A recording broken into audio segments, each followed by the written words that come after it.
Cette présentation interroge un équilibre délicat. Peut-on exploiter durablement les forêts tout en préservant leur capacité à résister aux perturbations climatiques? L'objectif est de montrer que la réponse n'est pas binaire, mais dépend fortement des modes de gestion. On part d'un thème général, l'exploitation durable des écosystèmes forestiers, pour construire progressivement une problématique.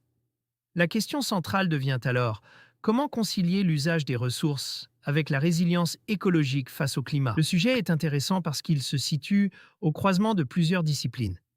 Il mobilise la SVT pour comprendre les écosystèmes, mais aussi des enjeux économiques, sociaux et politiques liés à l'exploitation des ressources. Le grand oral approche à grands pas, et je sais que la panique commence à monter.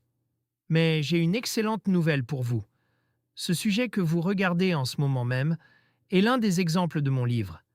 En tant qu'enseignant, j'ai rédigé ce guide pour qu'il soit conforme aux attendus officiels. Vous y trouverez le texte complet de cette présentation, structuré et prêt à l'emploi. Regardez bien, vous avez ici 3 exemples complets et détaillés. C'est la méthode exacte que j'utilise avec mes propres élèves de terminale. Le temps presse, alors ne repartez pas les mains vides. Scannez ce QR code tout de suite pour télécharger votre extrait gratuit. Accédez immédiatement à la qualité d'un travail d'expert. Dès maintenant. Avant d'argumenter, il faut maîtriser quelques notions essentielles. Biodiversité, résilience, séquestration du carbone et exploitation durable permettent de comprendre ce qui est en jeu dans la santé d'une forêt. L'argumentation repose sur une réponse nuancée. Oui, une conciliation est possible, mais seulement sous certaines conditions. Il faut donc présenter à la fois les leviers favorables et les limites réelles de l'exploitation forestière. 3 leviers peuvent renforcer la résilience forestière. Une gestion adaptative, une biodiversité préservée et une séquestration efficace du carbone permettent de limiter certains effets des perturbations climatiques. Mais l'exploitation comporte aussi des risques importants.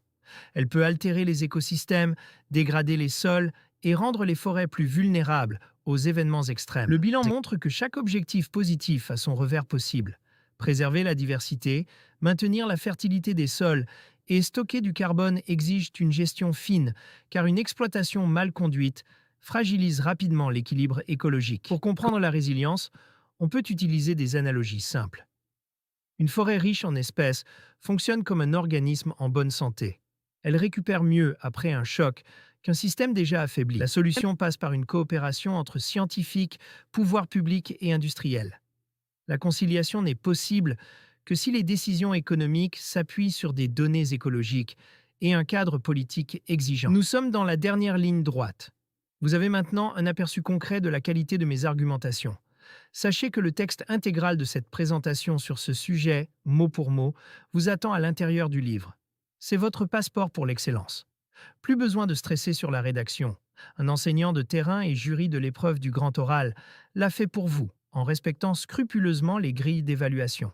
Attention, le compte à rebours est lancé. Chaque jour compte. Ne prenez pas le risque d'arriver devant le jury avec une prestation approximative. Faites comme mes élèves qui ont déjà transformé leur stress en un 20 sur 20. Scannez le code ou cliquez sur le lien Amazon ci-dessous pour obtenir votre exemplaire. C'est le moment de sécuriser votre note et votre mention. On se retrouve tout de suite dans le guide. À l'oral, il faudra montrer des connaissances précises, mais aussi une posture nuancée. L'enjeu est d'éviter le oui ou non simpliste et de défendre l'idée qu'une exploitation durable existe, tout en reconnaissant ses limites et ses risques.